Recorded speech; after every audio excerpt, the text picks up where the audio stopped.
The story I'm about to tell you is something that I can't stop thinking about. Have you ever discovered something so shocking that it completely altered the way you view the world? Like you've gone about your life in one way, then boom, something happens and suddenly nothing is the same anymore. And you start to question who you are and how you became this way. Well, I had no idea that one particular winter's night would turn into such a life-changing moment for me. I had been over at my friend Casey's watching movies, and I'd planned to stay over and just head back to my parents' place the next day. They're normally pretty chill about stuff like that, but for some reason, my dad called me around 8 p.m. and asked me to come home. He didn't want me driving in the dark, as there'd been some attacks in our area that were freaking everyone out. I was bummed about leaving, but come summertime, I'd be off to college, and I wouldn't need to tell anyone what time I'd be home at. Bring it on, I thought. By the time I said goodbye and gathered up my stuff, it was already getting dark. I decided to take the quick route home, as I could see my gas was dangerously low. I'm sure you can guess what happened next. I made it about 5 miles out of town when my car just slid to a halt, and of course it happened to be in the middle of nowhere.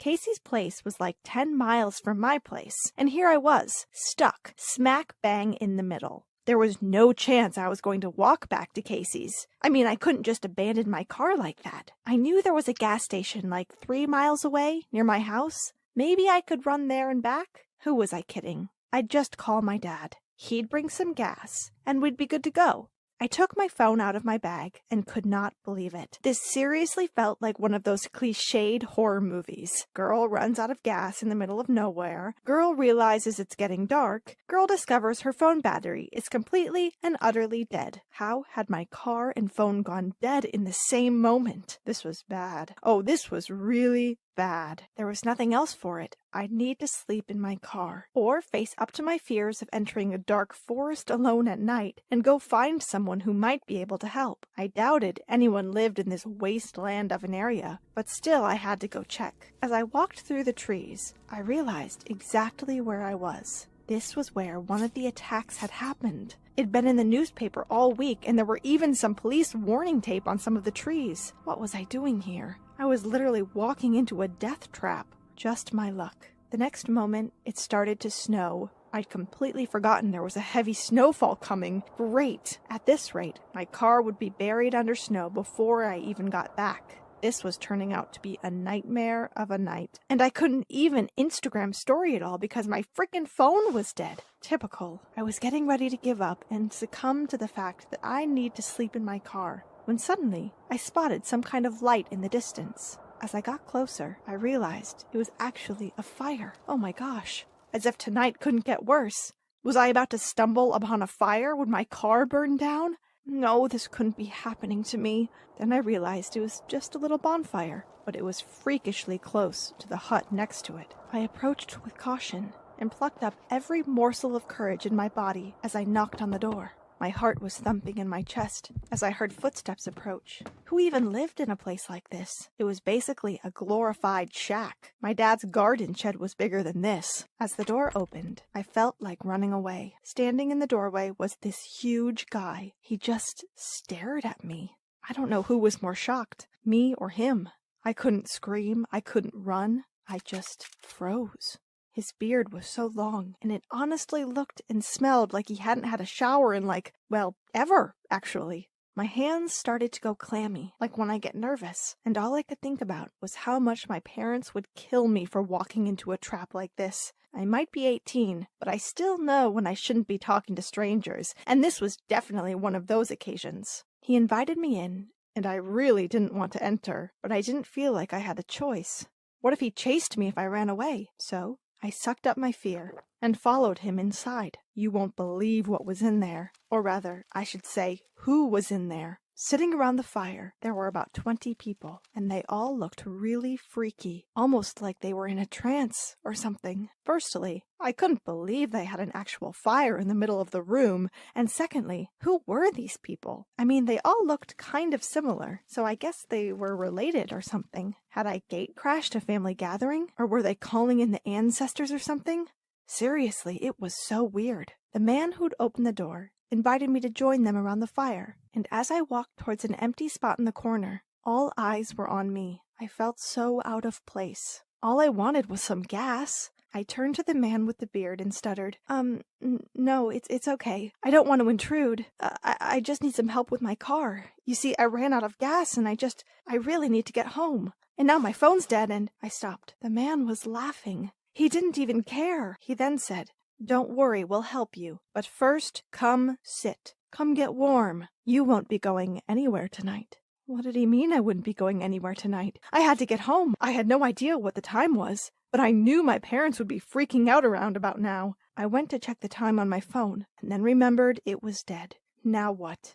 Did this place not even have a clock? I stood up to leave, but the man with the beard stopped me and said I needed to eat first. That's when I noticed the huge pot on the fire. How had I missed it? It was like a big cauldron. He served me up a bowl of what looked like a mystery stew, and I said thanks. There was no way I was eating this. I'd probably die of food poisoning. But as everyone else started eating and slurping in acknowledgement of how delicious it was, I decided to try it. Otherwise, they'd just think I was some rude girl. And you know what? It wasn't half bad. In fact, it was pretty incredible. And they just cooked this on an open fire? Wow. I usually just heated up my food in the microwave, other than s'mores and the occasional BBQ. We literally never used fire to cook. Maybe they were onto something here. After eating, I politely said thank you and then excused myself, but they wouldn't let me leave. They said I could leave in the morning, only once the snow stopped, otherwise I'd get sick. They even made me up a little bed in the corner by the fire, so I wouldn't get cold. They were being weirdly kind to me.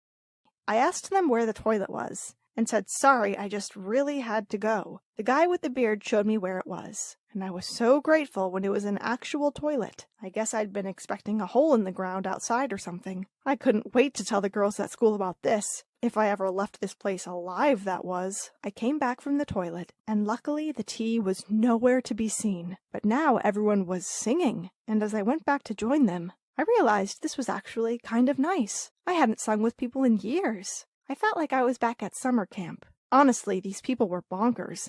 Get a TV, people! Although as I thought this, I also had this other feeling wash over me. I felt cozy. If they killed me in the night, at least my last meal had been a good one. Finally, everyone left and headed to bed, and I lay there thinking, could this night get any stranger? I woke up in the night and had no idea where I was. I was shivering, and the fire had gone out. I reached out for my phone out of habit, and remembered it had died, but then I decided to check anyway. To my surprise, it had turned on. It was on 4%, but I figured I could call my parents at least. I had 27 missed calls. Oh no, it was 2 a.m. and they'd probably already called the police by now, especially with all these attacks that had been going on. My mom answered after one ring, and she sounded terrible. She demanded to know where I was and why hadn't I called her. I told her I was fine, and that I was staying at a random family's house by the forest. I was whispering as I said this, because the old man was asleep on the other side of the room. I didn't want to wake him. Of course, my mom started screaming and said they were coming over right now. I panicked. My parents were furious. I tried to sneak out as quietly as possible and decided I'd just wait for them back in my car, but they were already outside before I even made it to the forest.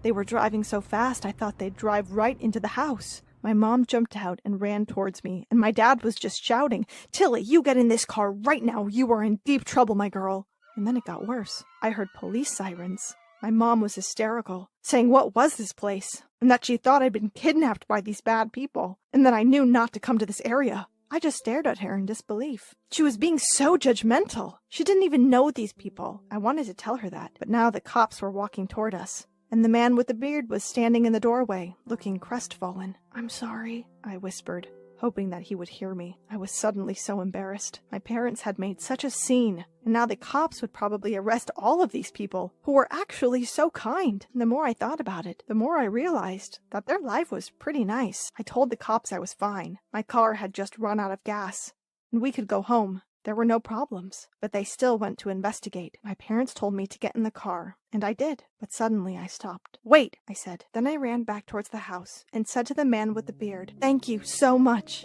I'm Tilly, by the way, and honestly, I'm so grateful. You guys are, well, you're pretty cool. I'm sorry if I acted a bit freaked out at first. I just didn't know what to expect." He reached out to my hand and shook it and said, "Please come back and visit us soon. You're a good singer, Tilly. Oh, I'm Kai, by the way." I wanted to shout at my parents about the way they acted back there, But I realized that I'd acted in exactly the same way at first. I judged them because they lived a little differently from me, and I was kind of ashamed of myself. I mean, I'd even considered that they might have been the attackers. The next day, we went back to get my car, and Kai and his brothers and sons helped us dig it out of the snow. When my dad saw how kind they were, he also came to the same realization. Even 𝗕𝗔𝗦𝗬𝗓 smiled and waved at me, even though I hadn't shared his tea with him. I mean, I don't think I'm about to give up my phone anytime soon, or move to the forest, but I've become good friends with Kai and his family, and I go visit at least once a week now. They are such incredible people, and I was wrong to judge them. They might live simply, but they are way happier than a lot of people living in my town. And I love that they sit around the fire and tell stories and sing together. Sometimes we can surprise ourselves if we just open our minds a bit, don't you think? We were getting higher and higher, the trees below us becoming distant specks of green. All of a sudden, I felt a bit dizzy, and that's when I realized the plane was shaking. I've been in planes before, so I know that it's normal to experience some turbulence, but this was different. We weren't in control at all.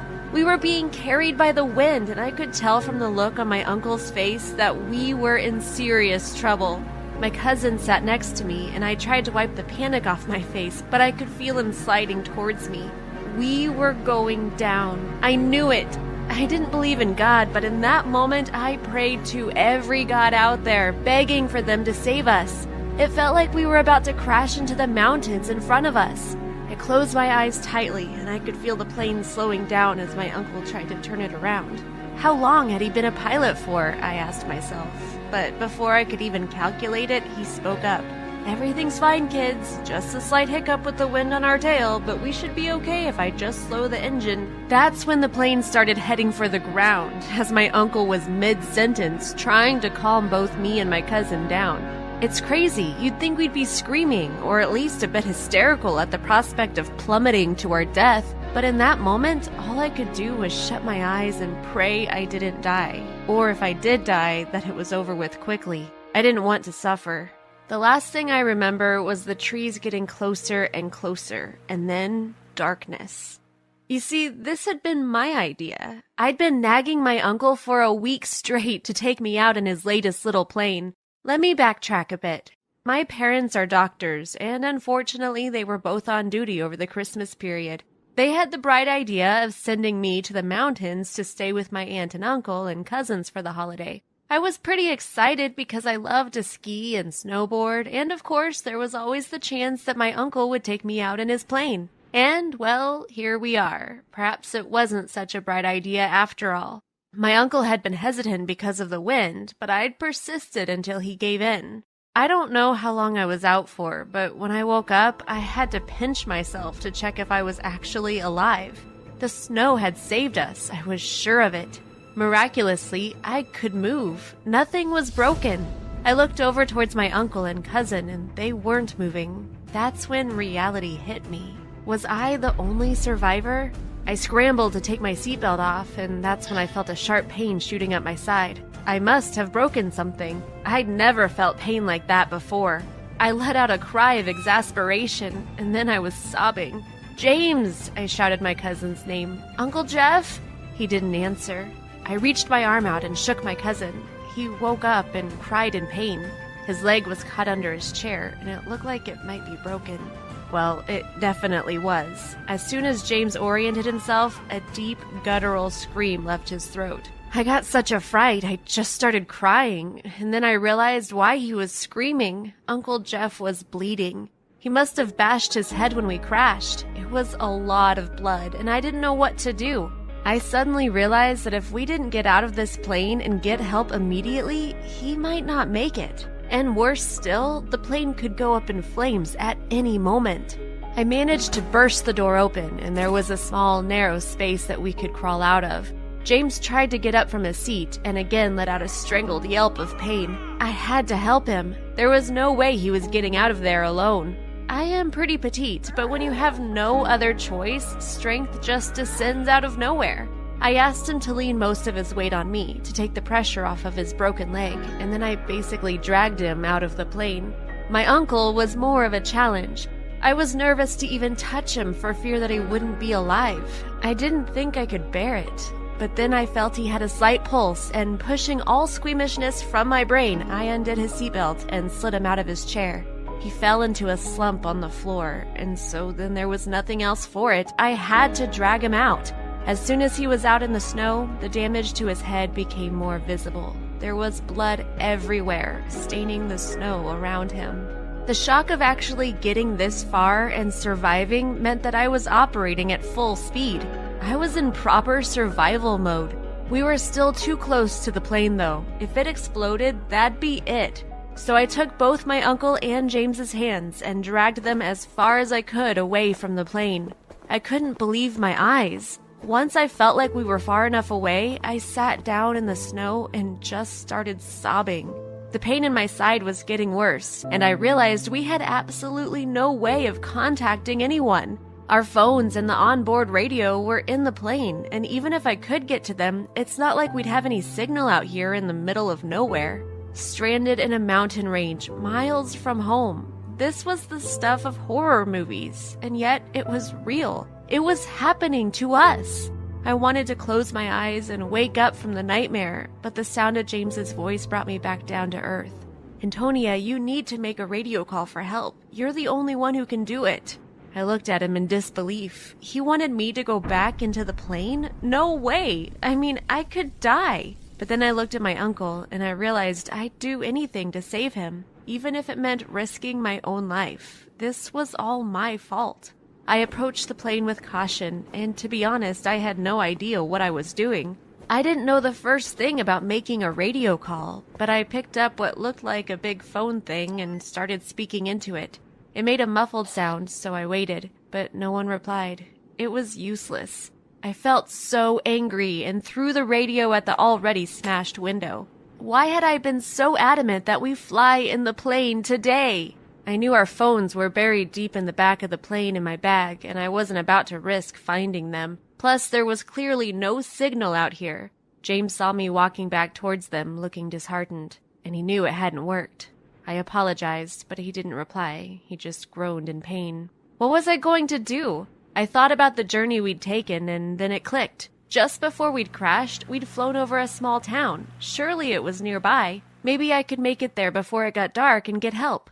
Up until that point, I hadn't even realized how frozen I was. Luckily, I was still in my ski clothes, but at this rate, I'd have frostbite before the sunset. And yet, I was going to walk to that town if it was the last thing I ever did. I told James my plan, and he said it was at least 10 miles away and that I was crazy. I didn't care. The guilt I felt was too much to handle, and even though I was cold and in pain, we needed help.